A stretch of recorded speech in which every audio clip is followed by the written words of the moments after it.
Well, here we are, just having a quick overview, really, of the chord looper function.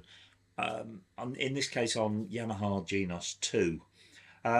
The chord looper is available, well, as of the version 2 upgrade on Genos 1, chord looper was introduced. The big difference on Genos 2, and it might not seem a big difference, but we have two buttons now out on the panel, which means we can control recording, starting and stopping chord loops from the panel rather than going into the menu. Now, the idea of chord looper is that you can input or pre-input the chords for a song, and you can then play that back, and you can play the right hand along with it. We'll give you an example in a minute where you can play the right hand and maybe you could do a little counter melody with the left hand. But basically the chord changes will be pre-recorded and taken care of. It's a great teaching device. It's also great if you are a more proficient player for creating double track type arrangements. Now, chord looper is in the menu, and it's in menu 1. It's over on the right hand side here. We go to chord looper. If you press where it says the name of the current bank at the top, you will see that you have preset and user. Well, we'll come to user in a second, but let's have a look at preset. It looks like there are lots and lots of chord sequences built in. Actually, there are 8 different chord sequences, but those 8 chord sequences are available in all the major and their relative minor keys. So, for example, if we go to key C and A minor, we highlight it and press exit, we can now see that has filled up all 8 slots with popular chord sequences. The idea of these preset is for you to just understand the concept and actually just sort of play along. So we've got popular pop, we've got pop alternative, we've got the classic 12-bar blues. If we were to go into a different key, so let's go to F and D minor, you will see you've actually got the same 8 chord sequences but transposed into a different key. So what I'm trying to point out is that actually in the preset bank there are 8 preset chord sequences for you to play along. You just choose the key you want to do it in. So if we were to choose 12-bar blues, we press it and we highlight it, it goes green. We can now come out of that screen, so we can go back to our home page. We could start the chord looper playing, but, and this is really important to point out, chord looper will only load the sequence of chords. It does not load the style, and it does not load any registrations. It is just purely the chord data. So currently we've got 70s piano pop ballad, not very appropriate for a 12-bar blues. So if we go in here and let's go to R&B, and okay, let's choose the blues. So we can exit from there. So we've now got use, if we want, our 4 one-touch settings.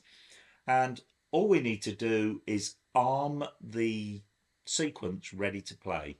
And we use the on-off button there. It flashes orange. If your first note you're going to play coincides with when you want the first chord to start, you could use synchro start. If not, use your left hand to start the rhythm. If we just play that chord sequence back, it will actually show the chords here. So there's your C7. Should be 4 bars of that. F7. Now you can play along with it.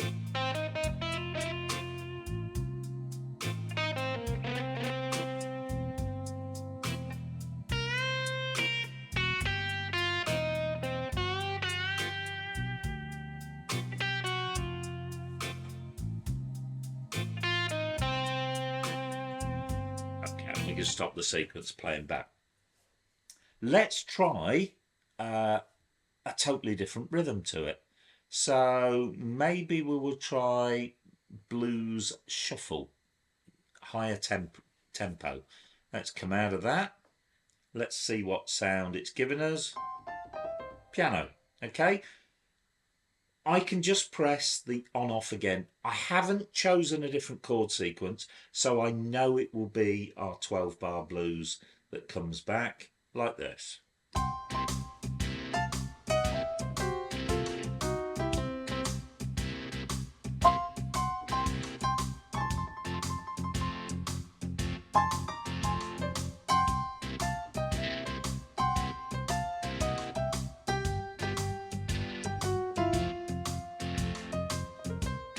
I can change variation, I can use the fill-ins.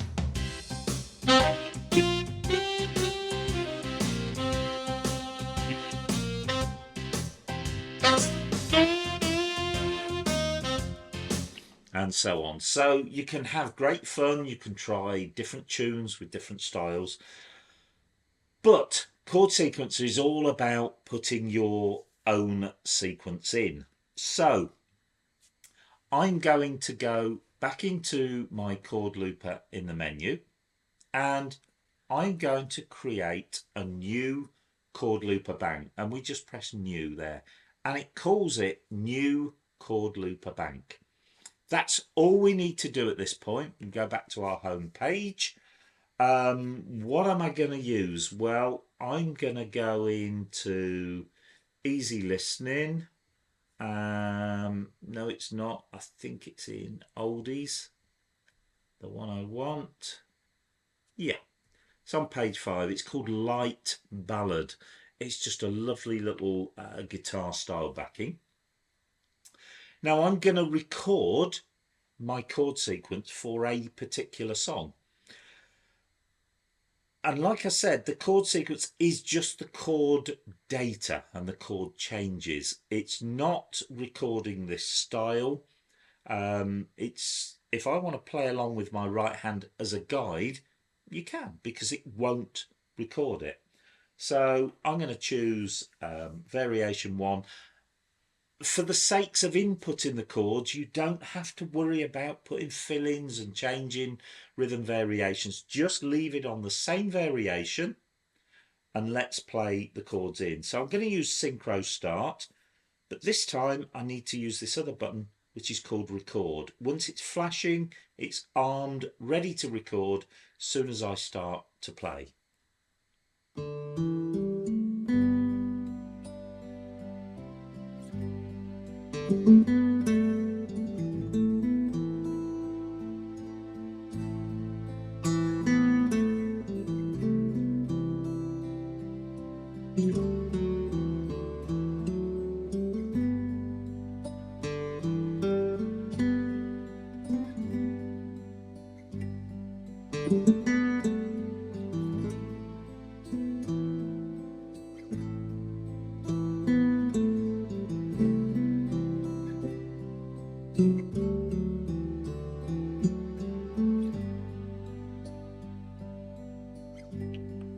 I'm going to stop the recording there. I'm only doing part of the tune. So we've inputted our chords. We now need to go back into menu, into chord looper. I can't see my chords yet. That's because I haven't memorized them into one of the 8 slots. Now, if you can imagine, at the moment it's gone into a sort of temporary memory. It's waiting for me to tell it where to save it permanently. So I press memory and it asks me to choose the chord looper memory number. So let's go into number 1. And there appears my first few chords of the particular song that we've just recorded. If we were now to play that back, there you go, and see our chord changes coming.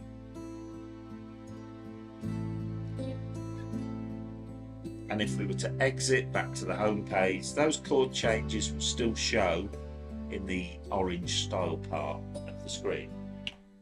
Okay, So we're now sorted. So we can play along with that. So let's put the chord sequence on and ready. Now I need to play a few notes here first, so I can't use synchro start. Otherwise, look, I don't want that first chord to come in until I hit the note of B up here. So what I'm going to do is arm the chord looper ready, and as soon as I get to that B, I will press the start.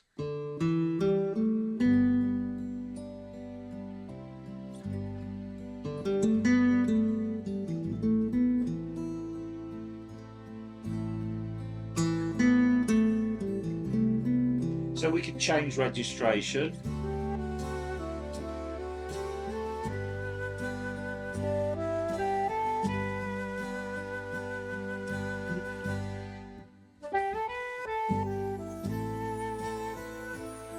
There I used the break for effect. So you're not governed now by that chord sequence. That chord sequence will keep playing. You can change whatever you want.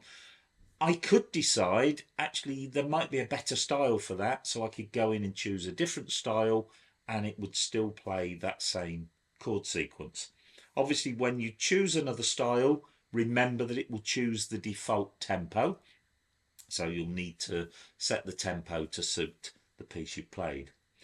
Now, if you're learning a new piece of music, that's a great way to practice your right hand but still hear the full result. If you are a more proficient player, don't rule out using the chord looper, because you can do things like this. I'm going to now switch the auto accompaniment off, and I'm going to leave it on that guitar sound, so I'm not going to use the one-touch setting link or anything. I don't need the auto accompaniment on because the chords will automatically play back, so that's fine.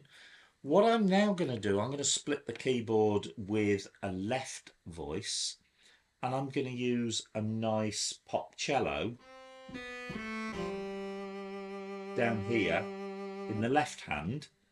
Maybe put the volume up of that just a little bit. Nice little cello, and we've got our guitar here.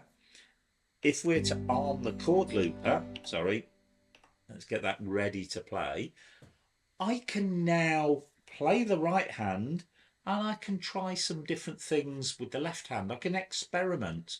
At this stage, it doesn't matter if you make a mistake. It's for you to sort of hone your skills and work out what works and what doesn't work. Let's just give it a quick try. We've got our chord loop ready.